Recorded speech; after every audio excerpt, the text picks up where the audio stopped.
La parole est maintenant à Monsieur Patrick Kessel, président du comité Laïcité République.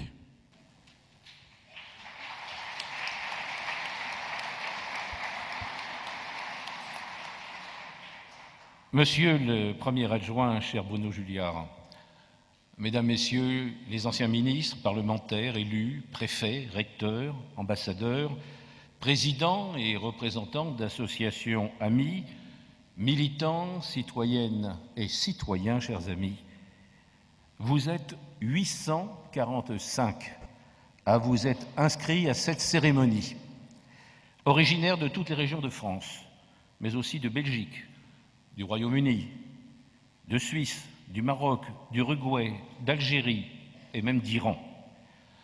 Par votre présence massive, vous témoignez mieux que de longs discours de la vitalité de la famille laïque.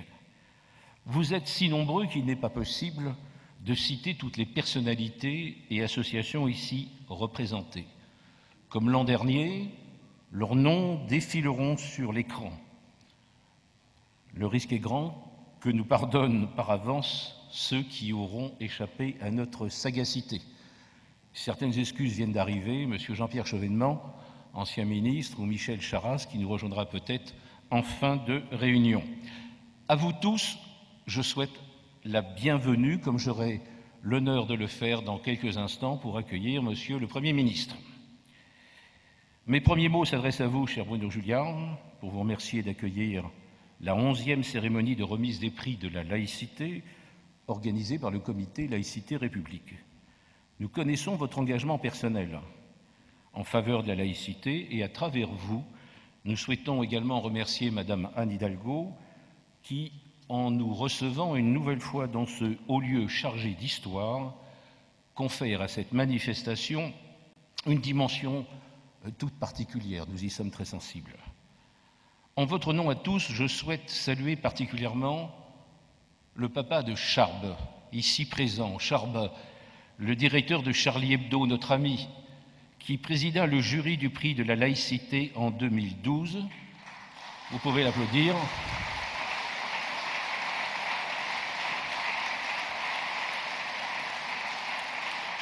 Charb,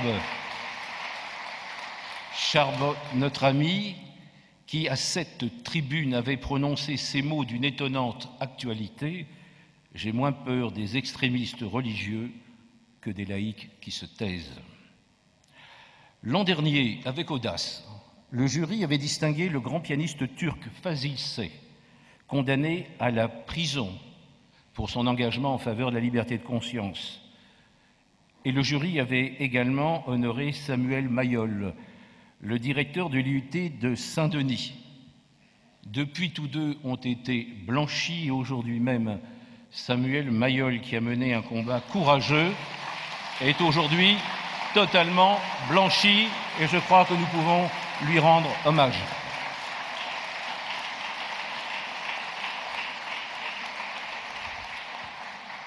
On s'interrogera sur les raisons pour lesquelles certains ont entretenu cette méchante polémique contre notre ami Samuel.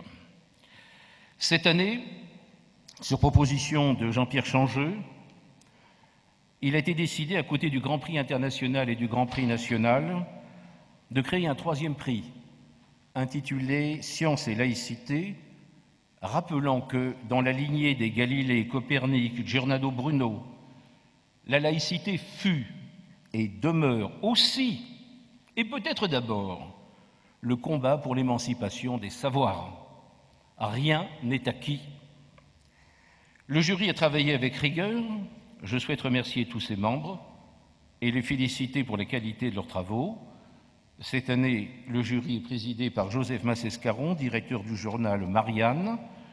Je veux le remercier pour le temps, pour l'énergie, pour la gentillesse dont il a fait preuve, et je ne résiste pas au plaisir de le féliciter pour son dernier ouvrage, un livre particulièrement fort, intitulé « L'horreur religieuse », qui sort aujourd'hui aux éditions Plomb.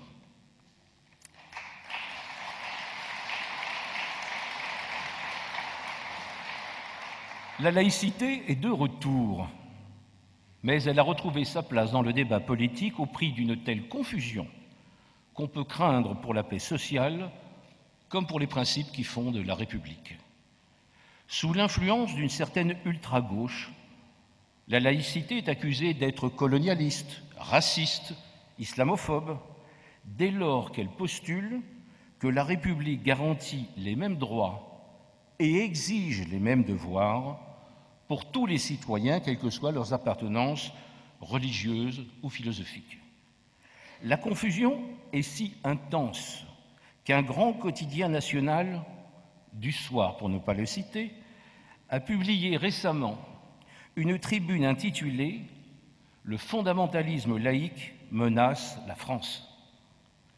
Quelques mois après les massacres dont la France a été à nouveau la cible, le 14 juillet à Nice, ou encore à Saint-Étienne-du-Rouvray, où un prêtre, Jacques Hamel, de 86 ans, a été assassiné. Quelle perverse version de l'arroseur arrosé. Du côté de l'extrême droite, on a assisté à un véritable détournement de la laïcité. L'histoire témoigne que ce mouvement politique a toujours défendu une identité française bien peu laïque, blanche, catholique, apostolique et romaine. Il s'agit pour elle de stigmatiser les musulmans, d'instrumentaliser les peurs pour récupérer l'électorat populaire et d'exercer une pression idéologique sur les partis conservateurs. Entre les deux, des intellectuels ont voulu affubler la laïcité de qualificatifs soi-disant pour la moderniser, pour, comme ils disent, l'adapter au temps nouveau. Mais ils ne visaient en fait qu'à la vider de sa substance. Ainsi fut-elle appelée à devenir moderne, nouvelle, ouverte, et plus récemment, et non par des moindres, inclusive, apaisée, voire même concordataire, un superbe oxymore papiste. La confusion intellectuelle a gagné le monde politique et la laïcité divise désormais la gauche comme la droite. Alors que la laïcité doit s'appliquer à tous, la mise en scène de faux débats comme ceux que nous avons connus cet été conduit à opposer ceux qui voudraient interdire le voile sans toucher à la croix et ceux qui s'en prennent à la croix mais ne veulent surtout pas toucher au voile.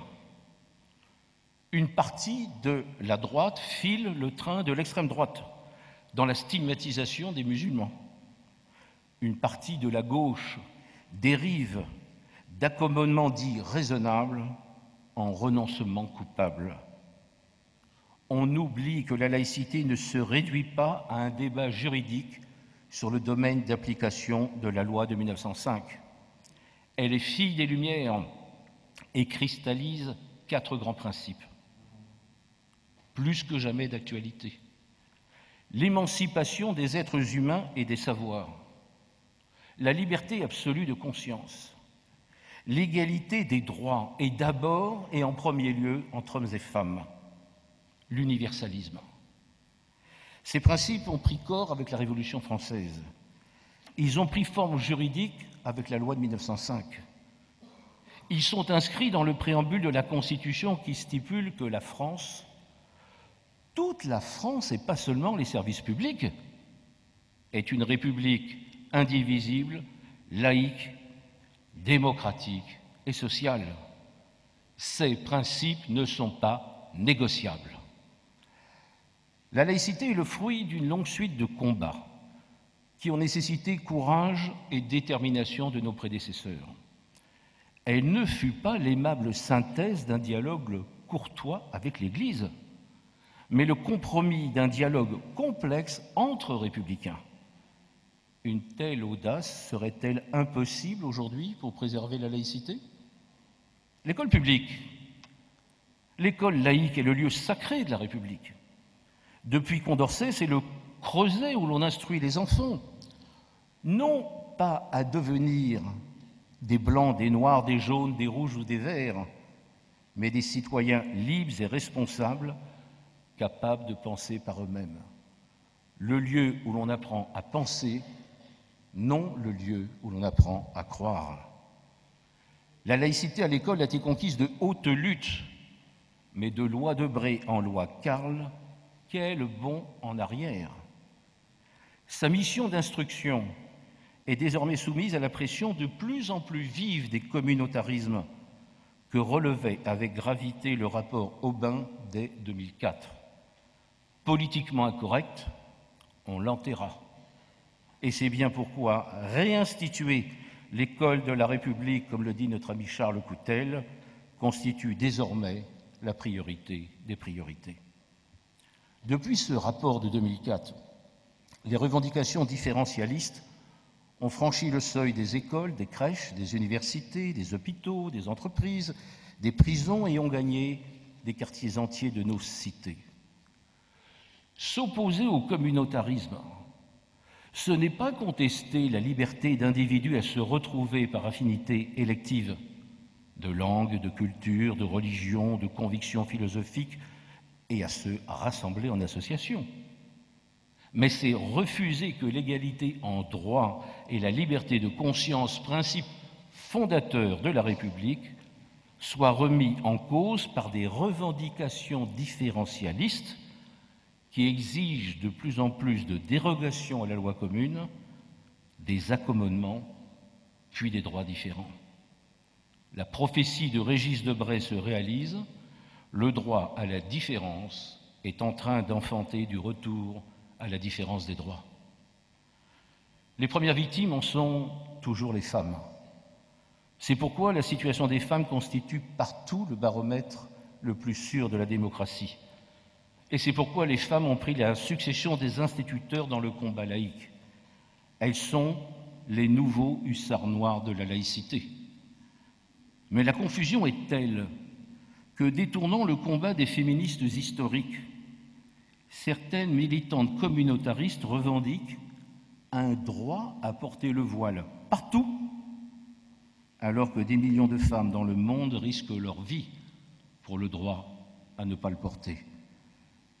Que quelques jeunes femmes mises en avant, souvent fraîchement converties, y voient l'expression d'une singularité choisie est vraisemblable. Mais cet arbrisseau cache la forêt d'un prosélytisme identitaire de grande envergure qui voudrait prendre en otage tous les musulmans et renégocier avec la République ses principes constitutionnels, en particulier la loi de séparation. Alors que l'objectif de la République est de faire en sorte que les musulmans soient traités comme des citoyens parmi les citoyens, avec les mêmes droits et les mêmes devoirs que tous les autres. Aussi, je souhaite témoigner notre pleine et entière solidarité avec nos compatriotes de culture arabo-musulmane qui défendent la laïcité qui, en France même, doivent être protégées 24 heures sur 24, et certains sont ici présents, et qui, à l'extérieur de nos frontières, mènent ce combat au péril de leur vie. Je veux saluer notamment l'écrivain Kamel Daoud.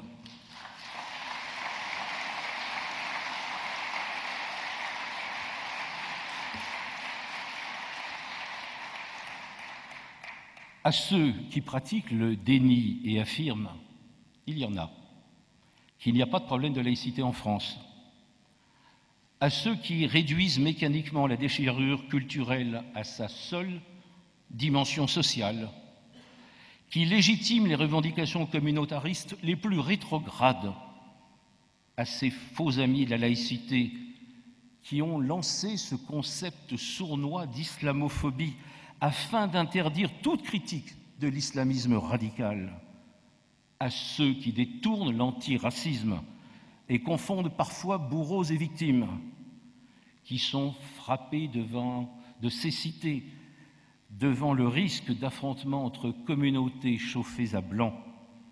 Il faut dire qu'ils se trompent lourdement et sèment une périlleuse confusion.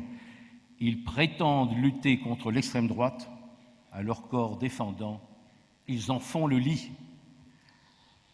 Le retour du religieux en politique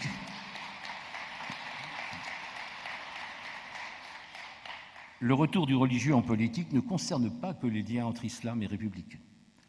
L'assaut mené en Pologne, et nous pourrions citer, je n'en ai pas le temps bien évidemment, de nombreux autres pays, contre la contraception, contre l'IVG, contre le mariage pour tous, devrait conduire les démocrates à la plus extrême vigilance.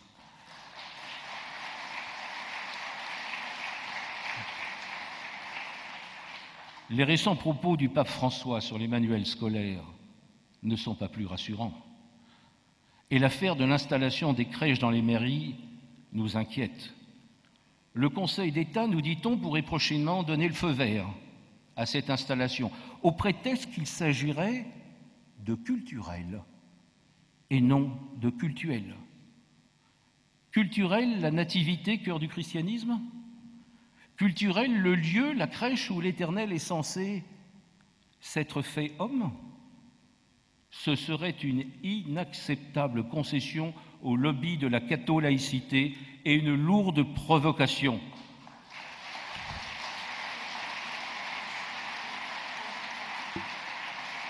Comment expliquer à des jeunes perdus entre plusieurs identités dans les banlieues que le voile n'a pas sa place à l'école, mais que les crèches l'auraient dans des bâtiments administratifs?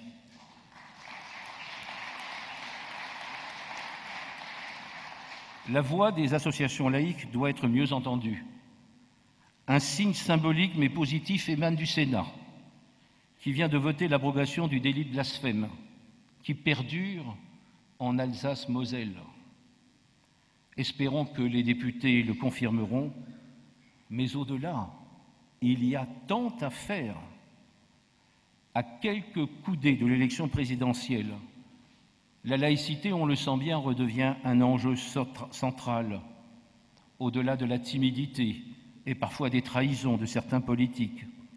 Parce que seule la laïcité peut permettre de faire vivre autant de singularités dans la paix sociale et dans la démocratie, dans la liberté et dans l'égalité. La laïcité est au service d'une France qui n'a pas de race, pas de couleur, pas de religion.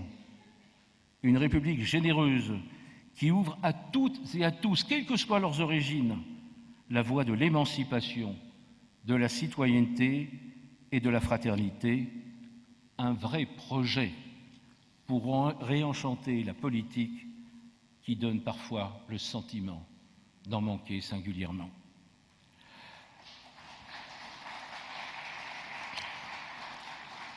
Encore un mot au terme de mon propos, pour remercier le cabinet de Madame la maire de Paris, remercier les personnels techniques de la mairie qui, comme chaque année, ont été à nos côtés pour permettre l'organisation de cette manifestation. Je voudrais aussi, je vous le rappelle, que l'équipe du CLR et toute cette manifestation est organisée de façon exclusivement militante. Et je veux donc remercier toutes celles et ceux qui, autour de notre secrétaire générale Florence Sautreau, qui est cachée je ne sais où, et de notre président exécutif Jean-Pierre Sakoun, ont permis que nous nous retrouvions ici. Merci à vous tous. Et maintenant, je déclare ouverte la 11e cérémonie de remise des prix de laïcité et cède la parole au président du jury 2016, Joseph Massé-Scaron.